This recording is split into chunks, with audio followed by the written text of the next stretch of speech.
რას ნიშნავს საქართველოს მოქალაქეებისთვის ამერიკის შეერთებული შტატების ვიზის მისაღებად $15,000-მდე დეპოზიტის გადახდის ვალდებულება და როგორ აისახება ეს ქვეყნის რეპუტაციაზე. ამ წლის 2 აპრილიდან შეერთებული შტატები არალეგალურად დარჩენის წინააღმდეგ ბრძოლის ფარგლებში 50 ქვეყნის მოქალაქეებისთვის ბიერთი ბიორი ვიზის მისაღებად $5,000 ან $15,000 ოდენობის დეპოზიტის მოთხოვნას გეგმავს. სიაში საქართველო მაღალი რისკის მქონე ქვეყნის სტატუსით აღმოჩნდა, როგორც საქართველოში ამერიკის საელჩოს მიერ გამოქვეყნებულ განცხადებაშია ნათქვამი, საქართველოს მოქალაქეებისთვის ბიერთი ბიორი ვიზის გაცემა დეპოზიტის გადახდამდე შეუძლებელი იქნება და ეს მოთხოვნა განაცხადის შეტანის ადგილის მიუხედავად იმოქმედებს. გაიცემა 3 თვიანი ვიზა, რომლის მიღების შემდეგ მოქალაქეს შეერთებული შტატების დარჩენა ერთჯერადად მხოლოდ 1 თვით ეძლება. ეს თანხა მოქალაქეებს უკან დაუბრუნდებათ იმ შემთხვევაში, თუ ვიზის პირობებს დაიცავენ, დროულად დაბრუნდებიან საკუთარ ქვეყანაში ან საერთოდ არ იმოგზაურებენ. ქართველი ოპოზიციონერი პოლიტიკოსები ამბობენ, რომ შტატების ეს გადაწყვეტილება არა მარტო საქართველოს მოქალაქეებს შეუქმნის პრობლემას, არამედ სახელმწიფოს გარიყული არასანდო და იზოლირებული ქვეყნების რიგში მოაქცევს.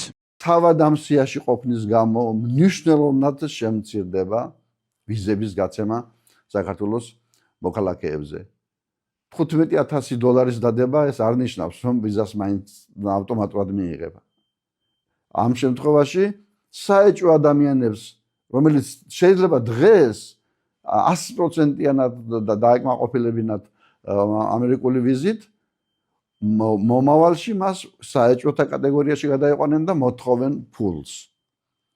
ამიტომ მნიშვნელოვნად შემცირდება ამერიკასთან ურთიერთობა ჩვენი მოქალაქეებისა, როგორც პერსონალური, ასევე ბიზნეს კუთხით. ყოველივე ეს, მათ შორის საერთაშორისო გარიყვა, იზოლაცია, რომელიც მიმდინარეობს, იგივე თუნდაც აგერ სულ ბოლო გადაწყვეტილება აი მოსკოვის მექანიზმის ამოქმედების სახით.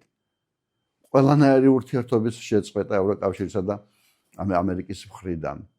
საქართველოს აქცევს თურქმენეთის ტოლფას სახელმწიფოდ საერთაშორისო თანამეგობრობის თვალში. თავისთავად უკვე შავსიაში ყოფნა ძალიან ცუდ გავლენას მოახდენს იგივე ინვესტიციებზე თუ სხვა სახის ურთიერთობებზე. აი აქამდე მიიყვანა ქვეყანა ქართულმა ოცნებამ. მრავალი ძალიან ცუდი სიურპრიზები გველოდება წინ. ეს ამბავი არ არის გამოწვეული მხოლოდ ეგრეთ წოდებული overstays გამო, არამედ ასევე დიპლომატიური და პოლიტიკური მიზეზებითაც არის განპირობებული და ამაში რა თქმა უნდა ბრალეულობა მიუძღვის ქართული ოცნების რეჟიმს.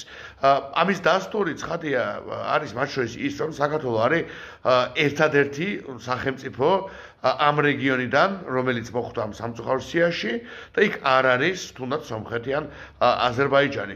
რაც რა თქმა უნდა კიდევ ერთხელ გვახსენებს, რომ დიპლომატიურ მიზეზებს აქვს თავისი ძალიან მნიშვნელოვანი როლი მათ შორის ამ მიმართულებითაც. ამერიკის შეერთებული შტატების სახელმწიფო დეპარტამენტი ამ გადაწყვეტილებას ქვეყნის ტერიტორიაზე არალეგალური დარჩენის პრევენციით ხსნის. პროგრამამ უკვე აჩვენა ეფექტურობა. ამ სისტემით დაახლოებით 1000 ადამიანს უკვე მისცეს ვიზა, რომელთაგან 97% დროულად დაბრუნდა. სახელმწიფო დეპარტამენტი ხაზს უსვამს, რომ სკრინინგისა და შემოწმების პოლიტიკის სრულ გადახედვას ახორციელებს, რათა მაღალი რისკის მქონე ქვეყნებიდან იმიგრანტებმა შტატებში სოციალური დახმარებით უკანონოდ არ ისარგებლონ ან არ გახდნენ ტვირთი სახელმწიფოსთვის. მანამდე ამ სიაში 38 ქვეყანა იყო. 18 მარტიდან კი მას საქართველოსთან ერთად კამბოჯა, ეთიოპია, გრენადა, ლესოთო, მავრიკი, მონღოლეთი, მოზამბიკი, ნიკარაგუა, პაპუა-ახალი გვინეა, სეიშელები და ტუნისი დაემატა. ამ სიაში არ არის საქართველოს არც ერთი მეზობელი ქვეყანა, სომხეთი, აზერბაიჯანი, რუსეთი და თურქეთი. ამერიკის შეერთებული შტატების მიერ საქართველოს მოქალაქეებისთვის ვიზის გაცემაზე ახალი წესის შემოღებას საქართველოს საგარეო საქმეთა სამინისტრო ვიზის პირობების დარღვევის მაღალ მაჩვენებელს უკავშირებს.